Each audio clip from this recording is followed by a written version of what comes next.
Good morning. Welcome to the Gringo Baker channel. This morning, we're going to make my favorite cookies. We're going to make Mocha Chocolate Chip cookies. They're incredible. So we're going to start with 3 cups of all-purpose flour. And in that 3 cups of all-purpose flour, we're going to add the baking soda, which is a teaspoon. We're going to add the baking powder, which is also a teaspoon, and a teaspoon of kosher salt. I only have coarse kosher salt, so I grind this up just a little bit, so it's not really coarse, it's more like medium. And it really adds to the cookies.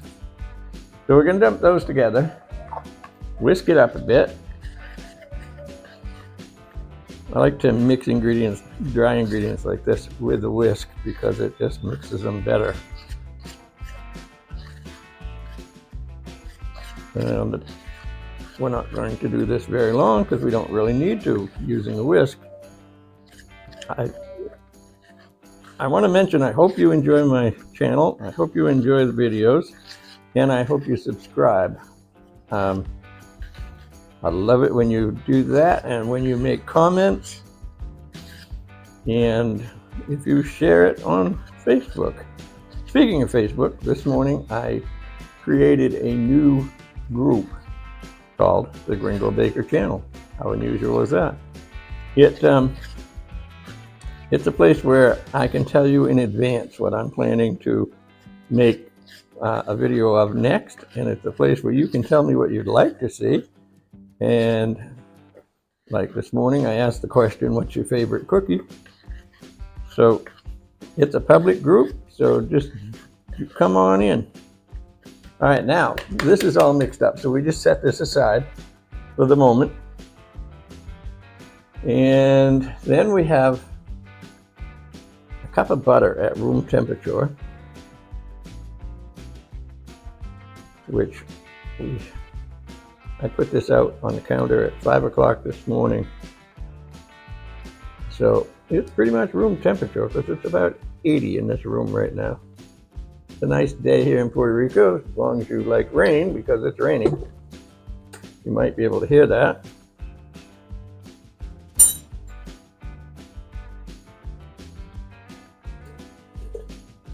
This is where the stand mixer really excels. We put the butter, which is a cup, as I said, a cup of supposedly dark brown sugar, but this is not dark brown, this is light brown. Dark brown is a little hard to come by here. And this is 3/4 of a cup of granulated sugar. We put them in the mixer, turn the mixer on low, and let it cream. Probably a couple of minutes. I'm just gonna let it do it, and then I'll be back. Okay, I'm back. Now that that is mixed to the point of being creamy, we add the eggs. There are 2 eggs. We add them one at a time.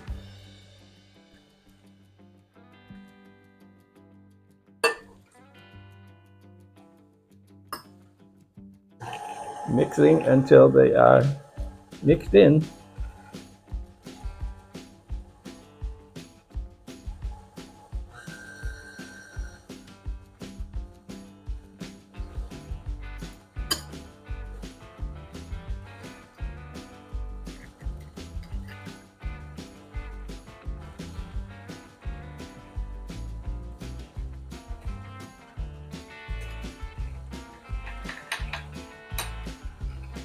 Don't think we need extra crunch in our cookies.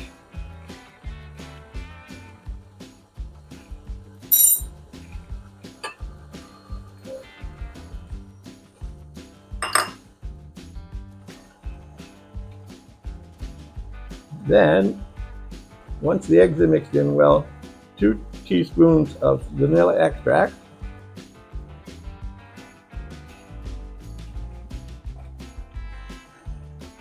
2 teaspoons of espresso powder. I don't have that, so this morning I'm using instant coffee, and I put a little bit extra in there because last time I used it, it wasn't quite mocha enough.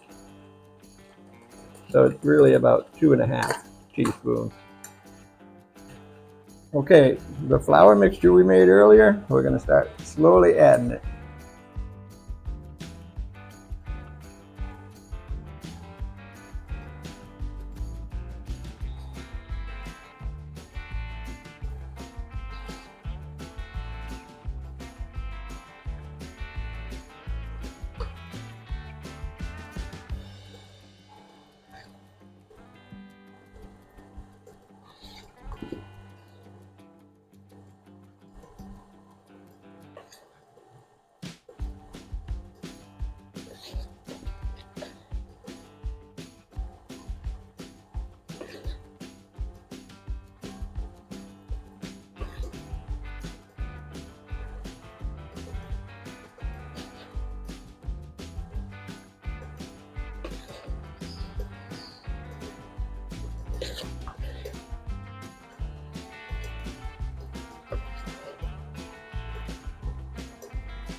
You can tell it's getting thicker. You can hear it in the mixer.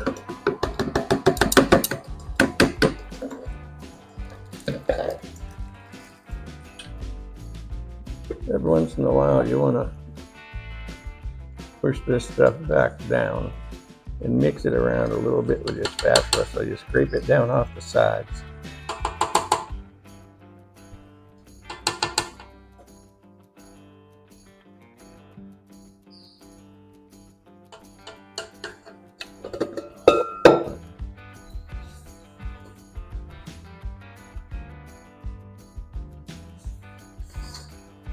I think we're actually going to be done with the mixer. Next is 12 ounces of semi-sweet Mocha chocolate chips.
This recipe calls for 10 or 12 ounce package.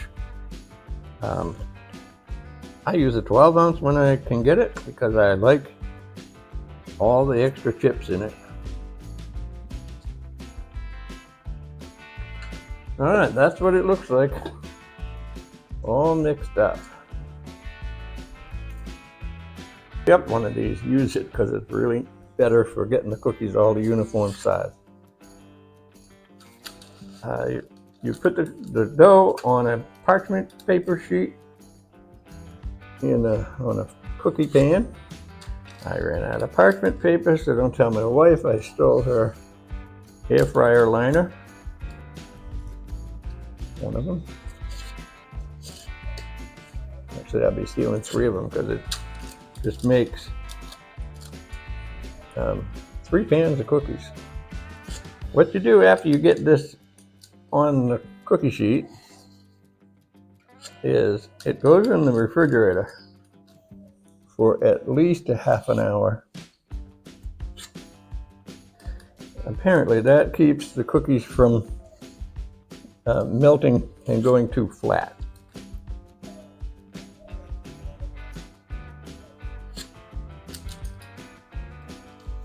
I'm putting them a little closer together than I should. They should be about 2 inches apart. I'm maybe doing an inch.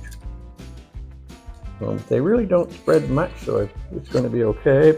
All right, so I've got about 3 more pans to go to get this stuff all ready for the refrigerator. And that's boring, so I'm going to leave you for a while and come back. Okay, the first pan of cookies is out of the oven. Here they are. You'll see they didn't run together too much. And they are feeling pretty soft, so I'm not entirely sure this pan is as done as it could be. Put the second pan in for a little longer. This was 9 minutes. It says 8 to 10. I think I end up cooking them in that small stove about 12 minutes. Anyway, these are the cookies. I'll let you know if I decided that they need longer time or not. Thanks for watching. Please subscribe, and we'll see you next video.